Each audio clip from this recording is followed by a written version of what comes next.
तो प्रधानमंत्री नरेंद्र मोदी की अमेरिका यात्रा खत्म हो गई है, वो वापस आ गए हैं।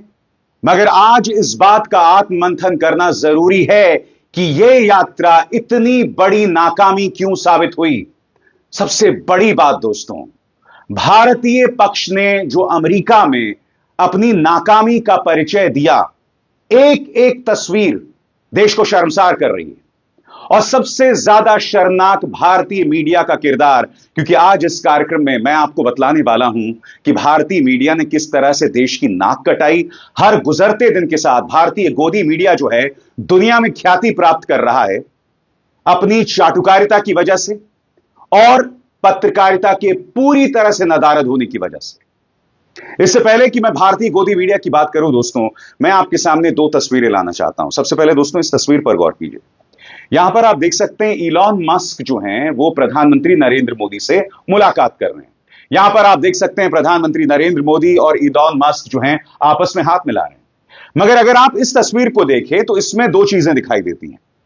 इलॉन मस्क की तरफ से उनकी पत्नी है और शायद उनके 3 छोटे छोटे बच्चे हैं, और भारत की तरफ से पूरी बारात है। इसमें राष्ट्रीय सुरक्षा सलाहकार हैं, विदेश मंत्री एस जयशंकर हैं, इसके अलावा जो विदेश मंत्रालय के तमाम वरिष्ठ अधिकारी हैं वो बैठे हुए हैं। यानी कि इलॉन मस्क से आप मुलाकात कर रहे हैं, उनकी तरफ से उनके बच्चे और उनकी बीवियां आ गई हैं, और हमने क्या कर दिया है, हमने अपने विदेश मंत्रालय के तमाम वरिष्ठ अधिकारियों को उनके सामने बिठा दिया है। सवाल यह है कि अगर इलॉन मस्क अपने बच्चों के साथ आ रहे थे तो प्रधानमंत्री नरेंद्र मोदी को वहां पर अकेला बैठना था। आपने अपनी पूरी बारात को वहां बिठा दिया। वहां पर हमने अपने तमाम विदेश मंत्रालय के डेलीगेट्स को वहां बिठा दिया। राष्ट्रीय सुरक्षा सलाहकार बैठे हुए, विदेश मंत्री बैठे हुए। मैं समझ नहीं पा रहा हूं यह सब फैसला कौन कर रहा है। यह देश की नाक कटाने से कम नहीं है। इलॉन मस्क जो है इन गंभीर मौकों की गरिमा को नहीं समझता, यह बात मैं समझ सकता हूं, मगर कम से कम हमें तो समझ आना चाहिए। अगर वो व्यक्ति अपने बच्चों के साथ बैठ रहा है तो प्रधानमंत्री को अकेले बैठना चाहिए था। उन्होंने क्या किया, या फिर उनकी टीम ने क्या किया, तमाम जो वरिष्ठ अधिकारी हैं उनके सामने बैठ गए। मैं समझना चाहता हूं क्यों। इसके अलावा कई डिजास्टर्स सामने उभर कर आए। मैं आपको डोनाल्ड ट्रंप और प्रधानमंत्री नरेंद्र मोदी के प्रेस कॉन्फ्रेंस का एक छोटा सा क्लिप दिखाना चाहता हूं। इसमें आप देखिएगा, सवाल पूछा गया है प्रधानमंत्री नरेंद्र मोदी से कि एक बाइडेन का कार्यकाल था और एक ट्रंप का कार्यकाल है, आप इन दोनों की तुलना कैसे करते हैं। यह सवाल था प्रधानमंत्री नरेंद्र मोदी से, मगर प्रधानमंत्री नरेंद्र मोदी चुप हो गए। और फिर डोनाल्ड ट्रंप कहते हैं कि यह सवाल नरेंद्र मोदी का था, मगर मैं इसका जवाब देता हूं। मैं आपसे एक सवाल पूछना चाहता हूं, अगर आपको देश की इज्जत की ख्याल है तो क्या यह भारत की तौहीन नहीं है। सबसे बड़ी बात, एक बहुत आसान सा सवाल था।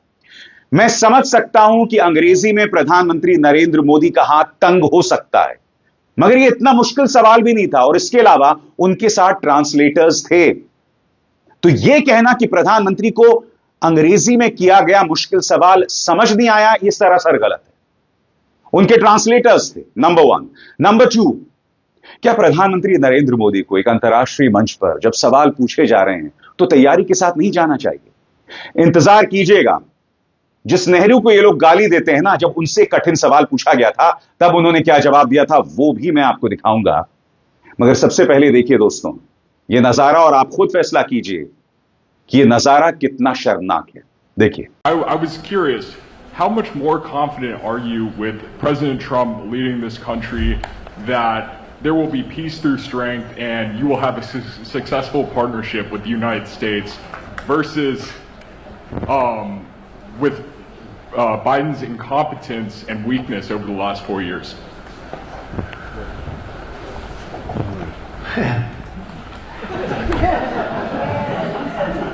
That's your question, but I'll answer it. I agree with you. Gross incompetence. प्रधानमंत्री पूरी तरह से खामोश, और डोनाल्ड ट्रंप कुछ देर की खामोशी के बाद कहते हैं कि यह सवाल मोदी जी से था, मगर मैं इसका जवाब देता हूं। अब मैं आपको दिखाना चाहता हूं दोस्तों, पंडित नेहरू को ये लोग पानी पी पी कर गाली देते हैं ना। पंडित नेहरू के सामने दुनिया भर के टॉप शॉट ब्यूरोक्रेट्स थे, और उनसे कठिन सवाल पूछा गया कि पूर्व सोवियत संघ ने, यूएसएसआर ने न्यूक्लियर धमाके किए, आपका क्या कहना है। मैं आपको बतलाना चाहूंगा कि पूर्व सोवियत संघ हमारा उस वक्त परम मित्र था, परम मित्र था। मगर पंडित नेहरू के जवाब में दो चीजें सामने उभर कर आती हैं। पहली बात, प्रेजेंस ऑफ माइंड, दिमाग की मौजूदगी। उन्होंने कहा कि भाई मैं अपने देश का प्रधानमंत्री हूं और मेरे देश में भी मेरे ही देश की जनता ने मुझे प्रधानमंत्री पद पर बिठाया, मैं इस सवाल का क्या जवाब दूं। मगर फिर वो आगे कहते हैं, जबकि यूएसएसआर हमारा दोस्त था, कि जो यूएसएसआर ने किया वो गलत किया। पंडित नेहरू की बेबाकी देखिए और आप देखिए जब सवाल पूछा जाता है तो जवाब किस तरह से दिया जाता है, देखिए। During the traditional question and answer period after lunch, Mr. Nehru's replies cover a wide range of topics. First question, as the acknowledged leader of the neutralist bloc of nations, what is your opinion of the continued nuclear blasting by the USSR? Well, the answer is there is no neutralist bloc. Secondly, I'm not the leader of anybody. You like, my people have done me the honor of putting me in a very responsible position in India, so I can claim to speak on behalf of India. As for the resumption of nuclear tests by the Soviet Union, I've often stated that I thought it a very harmful, disastrous thing.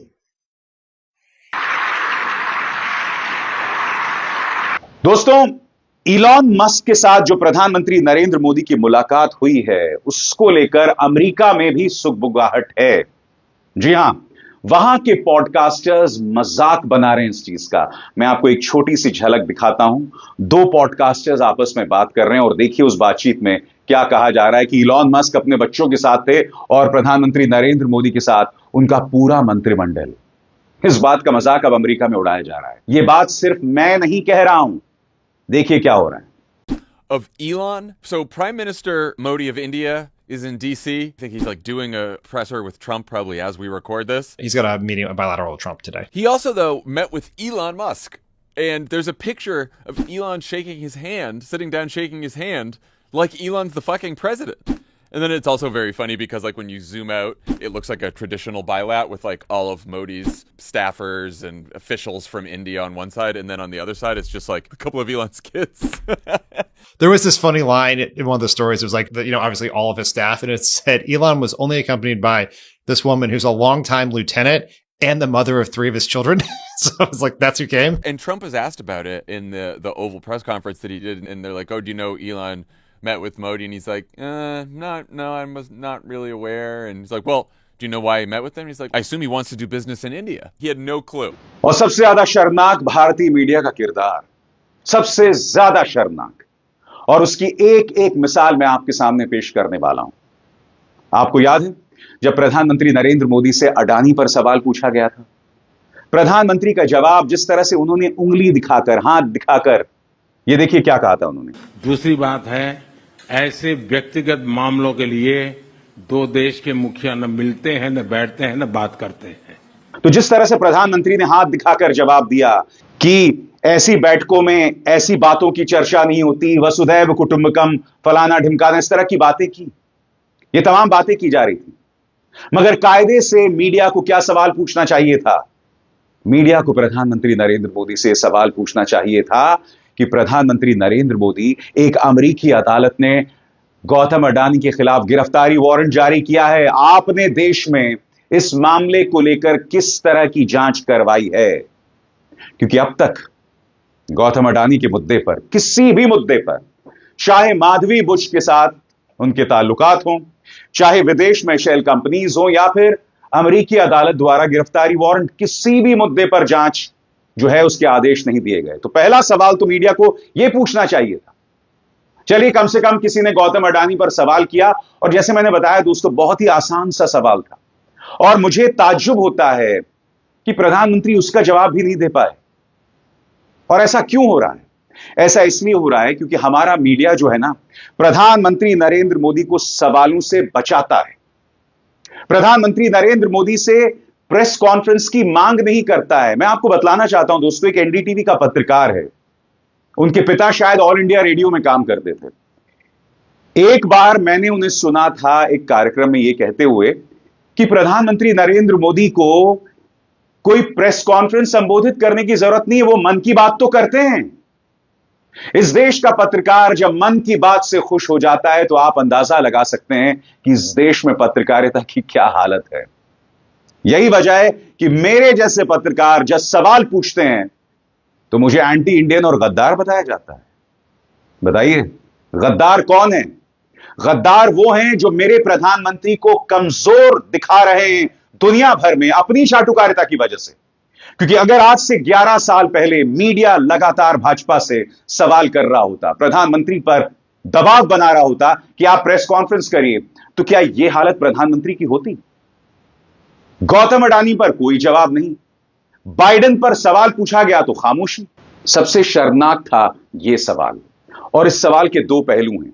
पहले देखिए यह महिला पत्रकार किस तरह से तारीफ कर रही है डोनाल्ड ट्रंप की, आप महान हैं, बधाई हो आपको। देखिए क्या हो रहा था। President Trump, first of all, congratulations for the fantastic 24 days of your presidency. Historic and unprecedented decisions that you made, transformational reforms. और इस सवाल का दूसरा पहलू भी था, अगर आपने गौर किया होगा, उन्होंने यूएसएड की बात की। कहा कि आपका क्या मानना है कि भाई यूएसएड जो है वो किस तरह से भारतीय चुनावों और अमेरिकी चुनावों में दखल दे रहा है। मगर आपने गौर किया कि इसके जवाब में डोनाल्ड ट्रंप ने क्या कहा था? इसके जवाब में डोनाल्ड ट्रंप ने कहा था कि मैं जल्द ईवीएम हटाने वाला हूं और दोबारा बैलेट पेपर लाने वाला हूं, ऐसा डोनाल्ड ट्रंप ने कहा। सुनिए, क्योंकि ट्रंप का यह जवाब यहां भारतीय जनता पार्टी को जबरदस्त मिर्ची देने वाला है। ट्रंप का जवाब सुनिए, एक एक करके इनके पूरे प्रोपेगेंडा को धराशायी किया गया। ट्रंप का जवाब सुनिए, ईवीएम पर प्रहार किस तरह से वो करते हैं। Yeah, I think they probably tried. We're looking to go to a system now much different, where one-day voting, voter ID, and we have to do that. And paper ballots. We want paper ballots. पिछले 6 महीनों से इस गोदी media की तैयारी थी कि Trump से सवाल पूछ के राहुल गांधी को शर्मिंदा किया जाए, मगर ट्रंप के एक जवाब ने इनके पूरे प्रोपेगेंडा को धराशायी कर दिया। सवाल क्या था? सवाल यह किया गया था कि डोनाल्ड ट्रंप साहब, बांग्लादेश में डीप स्टेट का किरदार, जॉर्ज सोरोस, मोहम्मद यूनुस, इस बारे में आपका क्या कहना है? ट्रंप ने कह दिया कोई डीप स्टेट नहीं है, फालतू की बात मत कीजिए। सुनिए किस तरह से भाजपा और गोदी मीडिया का प्रोपेगेंडा 2 सेकंड में धराशायी हो गया और किस तरह से अपनी कटी हुई नाक के साथ गोदी मीडिया भारत आया है। देखिए। Well, there was no role for our deep state. It was this is something that the Prime Minister has been working on for a long time and has been worked on for hundreds of years, frankly. I've been reading about it. But I will leave Bangladesh to the Prime Minister. मुझे ताज्जुब होता है दोस्तों, एक पत्रकार ने एक सवाल पूछा कि डोनाल्ड ट्रंप, आप ज्यादा टफ नेगोशिएटर हैं, यानी टफ कठिन वार्ताकार हैं, प्रधानमंत्री नरेंद्र मोदी ज्यादा कठिन वार्ताकार हैं। तो गोदी मीडिया ट्रंप के ताने को भी नहीं समझ पाया। ट्रंप कहते हैं कि प्रधानमंत्री नरेंद्र मोदी कहीं ज्यादा कठिन वार्ताकार है। चलिए मान लिया। सबसे पहले सुनिए ट्रंप कह क्या रहे हैं और फिर मैं उस पर अपनी बात रखता हूं। Mr. President, you spoke about Prime Minister Modi as a tough negotiator. Who was a tougher negotiator today and who has a better negotiating tactic when it comes to tariffs? Oh, he's a much tougher negotiator than me, and he's a much better negotiator than me. There's not even a contest. Okay? चलिए 2 minute के लिए मैं मान लूं कि प्रधानमंत्री नरेंद्र मोदी कठिन वार्ताकार हैं, टफ नेगोशिएटर हैं। अगर मैं इस बात को मान भी लूं तो मेरे सवाल का जवाब दीजिए कि प्रधानमंत्री नरेंद्र मोदी के चेहरे पर डोनाल्ड ट्रंप की इतनी हिम्मत कि वो ये कह दे कि हम भारत पर जवाबी टैरिफ लगाएंगे। भारत एक टैरिफ किंग है। खुलकर वो प्रधानमंत्री नरेंद्र मोदी की तमाम बातें कर रहे थे और प्रधानमंत्री ने इस बात का जवाब नहीं दिया। सबसे बड़ी बात, जब प्रधानमंत्री अमेरिका में मौजूद हैं तो डोनाल्ड ट्रंप ये कहते हैं कि ब्रिक्स वाले लोग जो हैं मुझसे भीख मांग रहे हैं, मैं उन पर 100% टैरिफ लगाऊंगा। उनकी भाषा यह थी, इस तरह की बात कर रहे थे। अगर प्रधानमंत्री कठिन वार्ताकार होते तो इन सवालों का जवाब तो देते ना। मैं फिर आपसे पूछना चाहता हूं, इन सवालों का जवाब क्यों नहीं दिया गया? क्यों नहीं दिया गया इन सवालों का जवाब? और इस प्रेस कॉन्फ्रेंस का एक और अंश, डोनाल्ड ट्रंप से पूछा गया कि अगर आप टैरिफ लगाएंगे तो हम चीन को कैसे हराएंगे? तो ट्रंप कहते हैं कि मुझे किसी को हराने की जरूरत नहीं है। किसी की हार जीत की बात नहीं है, सब एक साथ काम करेंगे। यानी कि कहीं ना कहीं पूरी तरह से धराशायी कायदे से टैरिफ पर प्रधानमंत्री से सवाल पूछना चाहिए कि यहां पर आपके सामने डोनाल्ड ट्रंप जो हैं जवाबी टैरिफ की बात कर रहे हैं, आप खामोश क्यों हैं प्रधानमंत्री? क्या यह आसान सा सवाल आप नहीं पूछ सकते थे? सुनिए, चाइना, टैरिफ और जीत हार के मुद्दे पर पत्रकार ने क्या सवाल पूछा और जवाब ट्रंप की तरफ से क्या आया। President Trump, how are you going to fight China if you're going to be tough with India on trade? How are you going to beat China then? We're in very good shape to beat anybody we want, but we're not looking to beat anybody. We're looking to do a really good job. आज जो सवाल मैं आपके सामने उठा रहा हूं, ये मेरे दिमाग की कल्पना नहीं है दोस्तों, ये वो चीजें हैं जो मुझे दिखाई दे रहा है। आज गांव-गांव, चौराहों तक भाजपा का प्रचार तंत्र ये प्रोपेगेंडा करता है कि प्रधानमंत्री नरेंद्र मोदी विश्व गुरु हैं। गांव के लोगों तक इन्होंने अपने प्रचार तंत्र से बातें फैला दी। मगर आज जो मैं आपके सामने तस्वीर पेश कर रहा हूं इस यात्रा को लेकर, यह सवाल कौन पूछता है बताइए? गोदी मीडिया ने अगर ये सवाल किए होते तो इससे भारत को फायदा ही होता। भारत फिर अमेरिका से कठिन वार्ता करता। मगर चूंकि गौतम अडानी को बचाना है, इसलिए हो सकता है कि भारत कई समझौते कर रहा हो। सबसे बड़ी बात, प्रधानमंत्री ने अवैध प्रवासियों पर बात कही। उन्होंने कहा कि उस पूरे इकोसिस्टम को तबाह करना है जिनकी वजह से ये लोग मजबूर होकर अमेरिका जाते हैं या विदेश भागते हैं। मगर क्या प्रधानमंत्री से सवाल पूछा गया डोनाल्ड ट्रंप की मौजूदगी में कि आखिर भारतीयों को इस तरह से बेड़ियों में क्यों जकड़कर भेजा गया? और आपने क्या सवाल किया? यह सवाल क्यों नहीं पूछा गया? मैं जानना चाहता हूं प्रधानमंत्री नरेंद्र मोदी से। क्यों बार बार प्रधानमंत्री को बचने का रास्ता दिया जाता है? और क्या इन पत्रकारों को लगता है कि ऐसे सवाल ना करके आप देश को फायदा पहुंचा रहे? नहीं, गोदी मीडिया को पता नहीं कि इस वक्त दुनिया में आपकी क्या बदनामी हो रही है। आप सब जानते हैं कि फ्रीडम ऑफ प्रेस के सूचकांक में भारत लगातार पिछड़ रहा है, लगातार गिर रहा है। यह हकीकत है। दुनिया भर में बदनामी हो रही है। मैं आपको बतलाना चाहता हूं और ध्यान से सुनिएगा, मैं आपको क्या कहने वाला हूं। 2014 से पहले भी भारतीय मीडिया जाता था ऐसे अंतर्राष्ट्रीय मंचों पर प्रधानमंत्री के साथ, मगर उसने कभी भी अपनी इस कदर बेइज्जती नहीं करवाई। उस वक्त मैं आपको बताता हूं कौन अपनी बेइज्जती करवाता था। पाकिस्तानी पत्रकार। क्योंकि पाकिस्तानी पत्रकार वही विदेश जा सकते थे जो सत्ता के चाटुकार थे, जनरल मुशर्रफ के चाटुकार थे। और ये लोग अंतर्राष्ट्रीय मंचों पर जाकर अनर्गल उल्टे सीधे सवाल करते थे। हालांकि मैं स्पष्ट कर दूं, पाकिस्तान के अंदर काम करने वाले पत्रकार हैं, उनके लिए मेरे मन में इज्जत है। क्योंकि पाकिस्तान के अंदर जो काम करते हैं, कई बहादुर पत्रकार हैं जो वहां की तानाशाही और सेना के दखल के बावजूद आज भी कठिन सवाल कर रहे हैं। मगर जो पत्रकार विदेशों में जाते हैं, क्योंकि देखिए पाकिस्तान के अंदर क्या है, वही पत्रकार प्रधानमंत्री के साथ जा सकते हैं जो इनके चाटुकार हैं। और भारत में भी यही हो रहा है। तो मैं आपसे क्या कहने की कोशिश कर रहा हूं, 2014 से पहले भारतीय मीडिया की यह हालत नहीं थी। हम में और पाकिस्तानी मीडिया में एक बुनियादी फर्क दिखाई देता था। हमारे पत्रकारों में एक एलिगेंस, एक ग्रेस दिखाई देता था, एक गरिमा दिखाई देती थी। पाकिस्तानी पत्रकार जो वहां के प्रधानमंत्रियों या जनरल के साथ जाते थे, वो अव्वल दर्जे के चाटुकार दिखाई देते थे। यह फर्क था हम में और उनमें। अब कोई फर्क नहीं रह गया। क्यों? क्योंकि वही पत्रकार प्रधानमंत्री नरेंद्र मोदी के साथ विदेश में जा सकता है जो उनसे कठिन सवाल नहीं करेगा। और यही वजह है कि ऐसे पत्रकारों को व्हाइट हाउस से भारतीय विदेश मंत्रालय ने दूर रखा, जो अपने आप में कितनी शर्मिंदगी भरी बात है। मैं समझना चाहता हूं क्यों। क्या देश की साख को इससे नुकसान नहीं पहुंच रहा? कब तक हम इस मुद्दे पर खामोश रहेंगे? सवाल तो किया जाएगा दोस्तों और जवाब मांगा जाएगा। अविसार शर्मा को दीजिए इजाजत। नमस्कार। स्वतंत्र और आजाद पत्रकारिता का समर्थन कीजिए, सच में मेरा साथी बनिए। बहुत आसान है दोस्तों, इस ज्वाइन बटन को दबाइए और आपके सामने आएंगे ये 3 विकल्प, इनमें से एक चुनिए और सच के इस सफर में मेरा साथी बनिए।